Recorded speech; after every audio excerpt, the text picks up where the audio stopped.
손흥민 선수가 미국 프로축구 리그 로스앤젤레스 FC에 공식 입단했습니다. 우승하러 왔다고 말했습니다. 트럼프 대통령이 반도체에 100% 관세를 부과할 계획이라고 말했습니다. 트럼프 대통령이 러시아 원유를 수입한다는 이유로 인도에 50% 관세를 부과했습니다. 이르면 다음 주 트럼프 대통령과 푸틴 러시아 대통령, 젤렌스키 우크라이나 대통령이 만날 것으로 보입니다.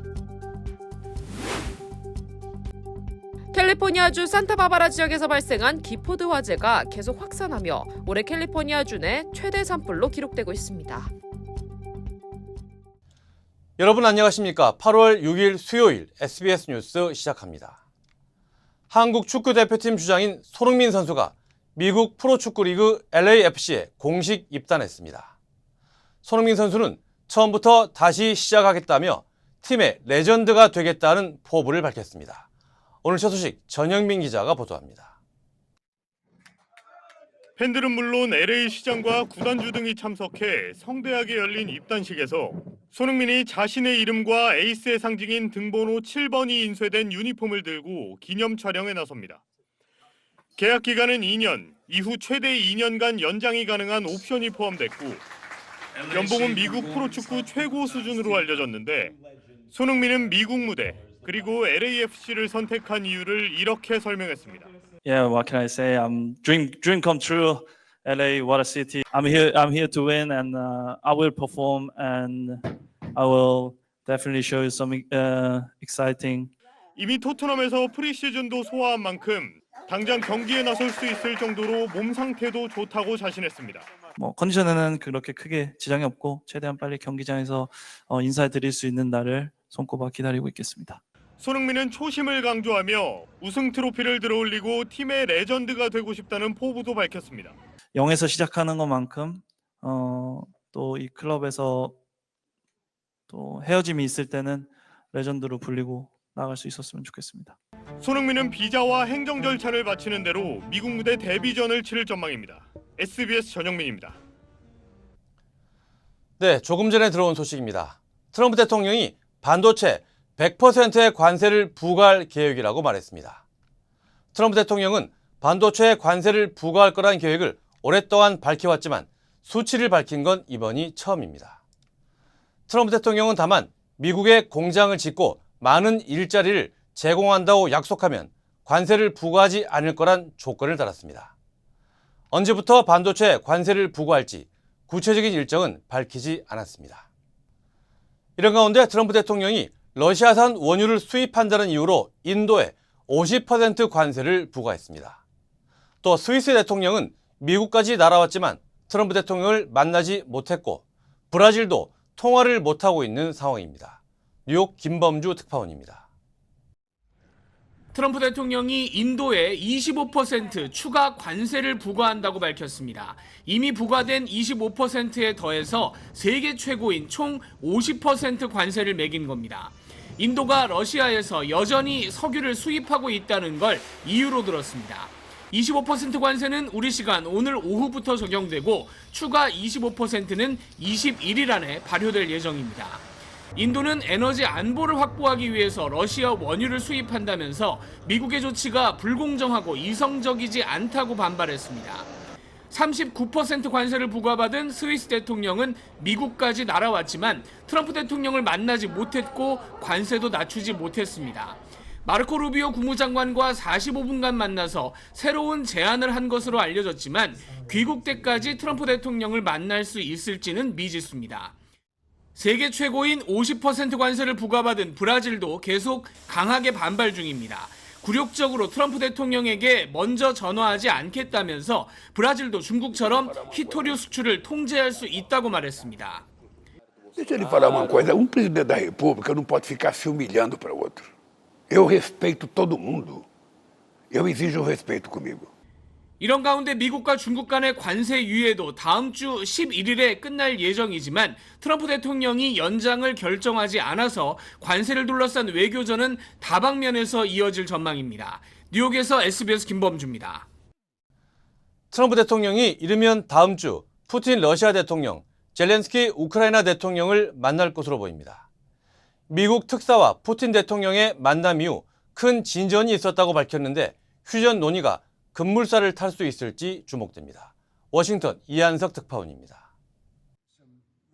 트럼프 미 대통령이 블라디미르 푸틴 러시아 대통령과 볼로디미르 젤렌스키 우크라이나 대통령이 함께하는 3자 회담을 추진 중이라고 뉴욕타임즈가 소식통을 인용해 보도했습니다.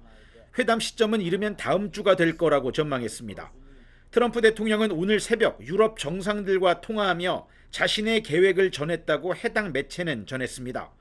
트럼프 대통령과의 통화에는 키어 스타머 영국 총리와 프리드리히 메르츠 독일 총리, 마르크 류터 나토 사무총장이 참여한 걸로 알려졌습니다. 통화에서 유럽 정상들은 3자 회담에 참석하지 않는데 동의한 것처럼 보였다고 소식통은 전했습니다. 앞서 트럼프 대통령은 자신의 소셜미디어 트루스 소셜을 통해 위트코프 특사가 러시아에서 푸틴 대통령을 만난 사실을 공개했습니다. 그러면서 만남은 고도로 생산적이었고 큰 진전이 이뤄졌다고 밝혔고 몇 명의 유럽 동맹국들에게 특사와 푸틴 대통령의 협의 내용을 공유했다고 밝혔습니다. 트럼프 대통령은 모두가 이 전쟁이 반드시 종결돼야 한다는 데 동의한다며 우리는 앞으로 며칠 또는 몇 주 안에 휴전을 위해 노력할 거라고 다짐했습니다. 그동안 미국은 러시아를 초고율 관세로 압박하며 우크라이나와의 휴전을 촉구했지만 도리어 러시아는 러시아의 핵 보복 시스템을 노골적으로 언급하며 맞불을 놨습니다. 급기야 트럼프 대통령이 러시아 사정권에 핵 잠수함 배치를 지시하며 두 나라의 관계는 악화됐습니다. 미국이 마지막으로 내놓은 외교적 해법이 성과를 내면서 러시아 우크라이나 전쟁 종식의 희망도 조금씩 되살아나고 있습니다. 워싱턴에서 SBS 이한석입니다. 캘리포니아주 산타바바라 지역에서 발생한 기포드 산불이 계속 확산하며 올해 캘리포니아 주 내 최대 산불로 기록되고 있습니다. 캘리포니아 소방국은 지난 2일 시작된 이 산불이 지금까지 8만 3천 에이커 이상을 태웠으며 진화율은 9%에 머물고 있다고 밝혔습니다. 이번 산불로 인해 870채 이상의 주택과 시설이 위협받고 있으며 당국은 화재 확산에 대비해 일부 지역에 대피령을 발령했습니다. 미 서부와 캐나다에서 대형 산불이 잇따라 발생하면서 미 전역의 대기질이 빠르게 악화되고 있습니다. 국립기상청은 중서부와 동북부 등 모두 11개 주에 대기질 경보를 발령했으며 수백만 명의 주민들이 영향을 받고 있다고 밝혔습니다. 특히 캐나다 산불에서 발생한 연기가 국경을 넘어 미 동부와 중서부까지 확산하며 대기 오염을 가중시키는 것으로 나타났습니다. 미 동부와 서부 지역에서 잇따라 지진이 발생했습니다. 연방지질조사국에 따르면 어제 오후 4시 55분쯤 캘리포니아주 리알토 부근에서 규모 3.5의 지진이 감지됐습니다. 이어 오늘 새벽 1시 2분 인근 온타리오 남동쪽에서 규모 3.5의 지진이 발생했고 12분 뒤 같은 지역에서 두 번째 지진이 추가로 감지됐습니다.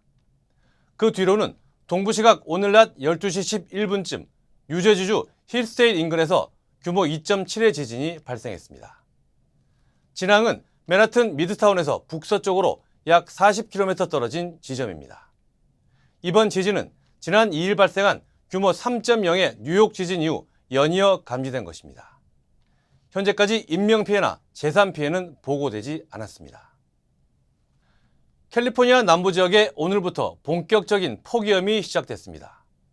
국립기상청은 고기압의 영향으로 LA를 포함한 캘리포니아 남부 지역의 기온이 오늘부터 급격히 상승할 것으로 예보했습니다. 기상청은 내일이 폭염의 절정이 될 것으로 전망하며 LA 한인타운 낮 최고 기온이 화씨 92도, 섭씨 33도를 넘을 것으로 예측했습니다. 내륙 지역은 평년보다 5도에서 10도, 일부 지역은 최대 12도까지 기온이 높아질 것으로 보입니다. 한인들도 많이 거주하는 조지아주의 포트 스튜어트 육군기지에서 총격 사건이 발생해 군인 5명이 부상했습니다. 총격은 오늘 오전 제2기갑여단이 주둔한 구역에서 발생했으며 부상자들은 인근 육군병원으로 이송돼 치료를 받고 있습니다. 사건 직후 육군기지와 인근 학교들에는 즉각 봉쇄 조치가 내려졌습니다. 특히 오늘은 해당 학군의 새학기 첫날로 학생들과 교직원들은 큰 충격과 공포에 휩싸였습니다. 용의자는 현장에서 체포됐으며 당국은 현재 추가적 위협은 없다고 밝혔습니다. FBI와 육군 범죄수사부는 범행 동기와 용의자의 신원에 대해 수사를 이어가고 있습니다. 지난달 28일 발생한 뉴욕 맨하튼 총격 사건의 범인 쉐인 타무라가 과거 정신질환 치료 이력과 전과 기록이 있었던 것으로 확인됐습니다. 경찰이 공개한 자료에 따르면 타무라는 2022년과 2024년 두 차례 정신건강 위기로 병원에 입원했으며 우울증과 스포츠성 뇌진탕 등의 증상을 겪고 있었던 것으로 나타났습니다. 또 라스베가스에서 카지노 무단 침입 혐의로 체포됐고 무면허와 미등록 차량 운전 등 경범죄 전력도 있었던 것으로 드러났습니다. 타무라는 라스베가스에서 차량과 총기를 준비한 뒤 뉴욕으로 이동해 범행을 저질렀으며 경찰은 그의 락커와 자택에서 총기와 탄약, 정신과 약물 등을 추가로 확보했습니다. Blood sugar, a crucial indicator of Blood sugar, weight control, the hidden battle inside us all. We have to make this work. Finally, the hope arrives. GL Pro, This will make history. not your average supplement, formulated to support natural weight management. Backed by science, powered by nature. GL Pro by 정관장. 에이미입니다. 골프하면 피부를 포기한다 하시잖아요. 자외선 때문에. 저는 셀리온 GF7 플러스를 사용하는데요. 피부 재생 효과가 정말 최고예요. 그래서 언제나 깨끗하고 탱탱한 얼굴. 7가지 피부세포 성장인자에 세포 노화 억제 특효 성분 NMN과 PDRN까지 플러스. 사람을 아름답게 피부과학 셀리온 GF7 플러스.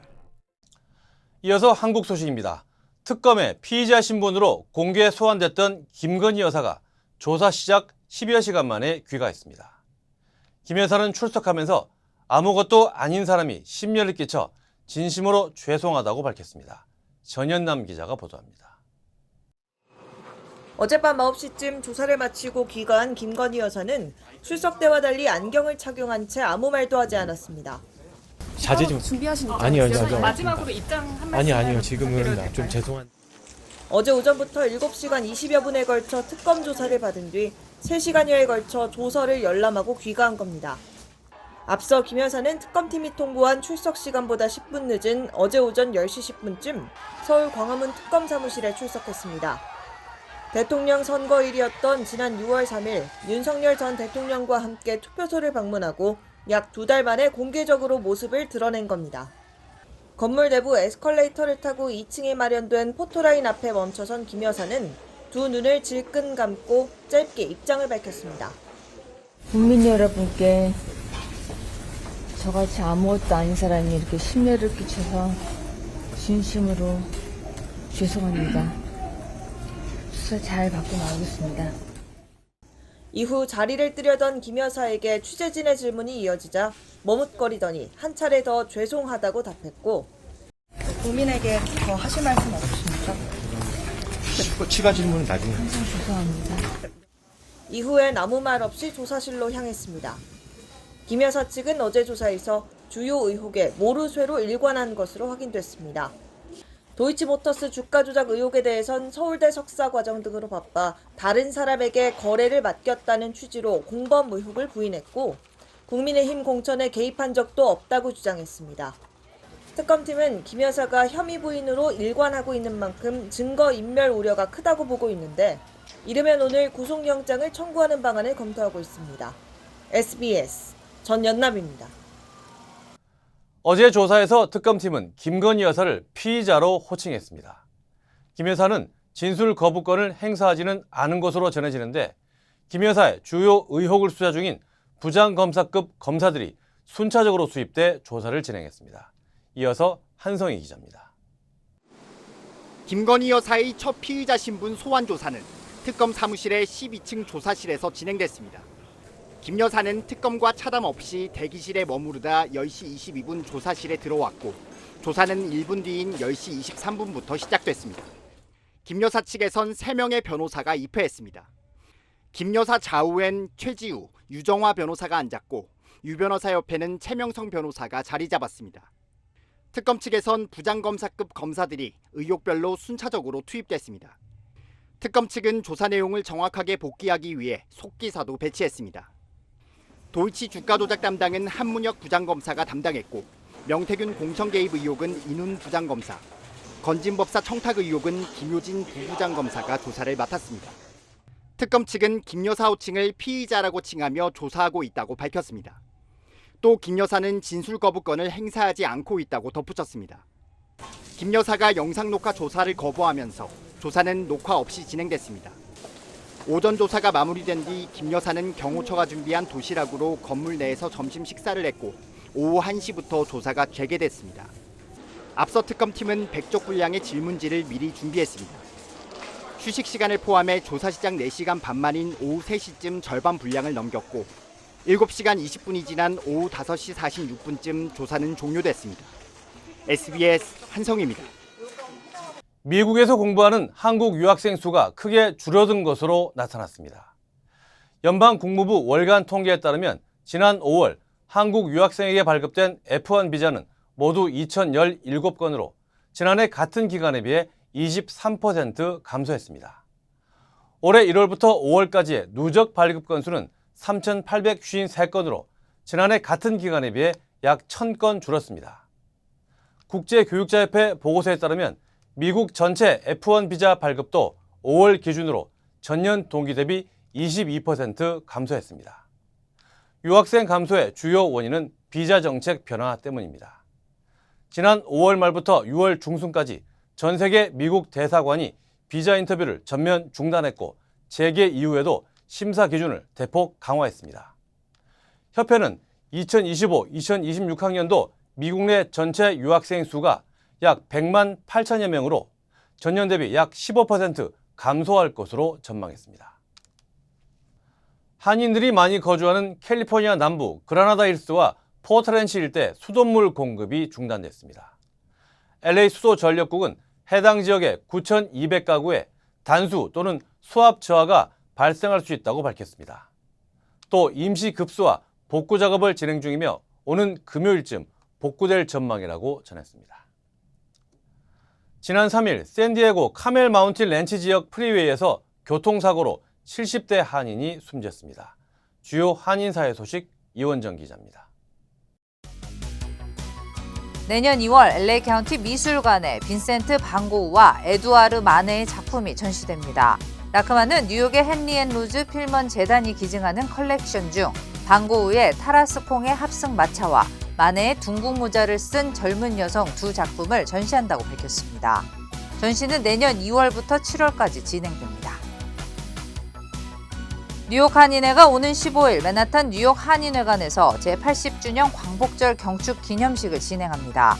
한인회는 대뉴욕지구 광복회와 뉴욕 총영사관, 민주평화통일자문회의 뉴욕협의회와 함께 기념식과 특별 공연을 펼친다고 밝혔습니다. 많은 한인들이 참여해 의미 있는 자리를 더욱 빛내주길 바란다고 덧붙였습니다.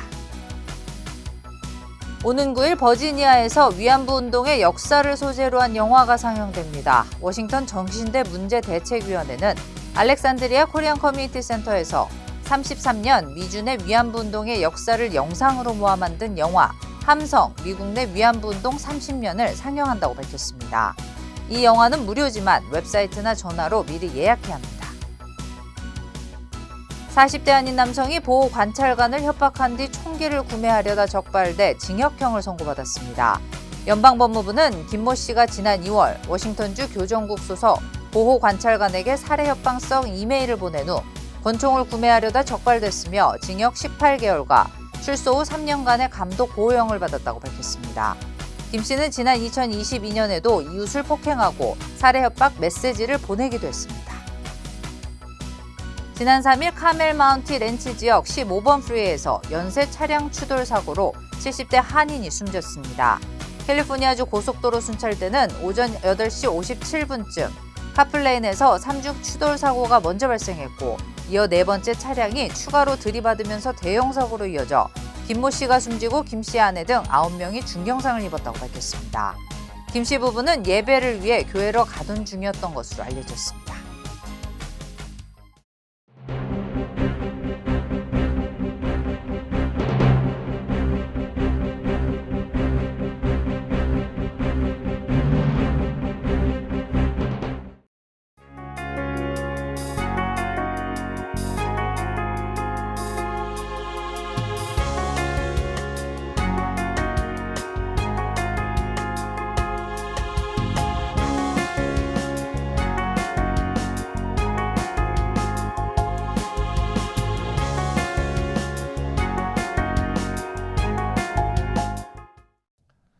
산불과 잇따르는 지진 그리고 폭염에 이르기까지 자연의 목소리가 무섭습니다.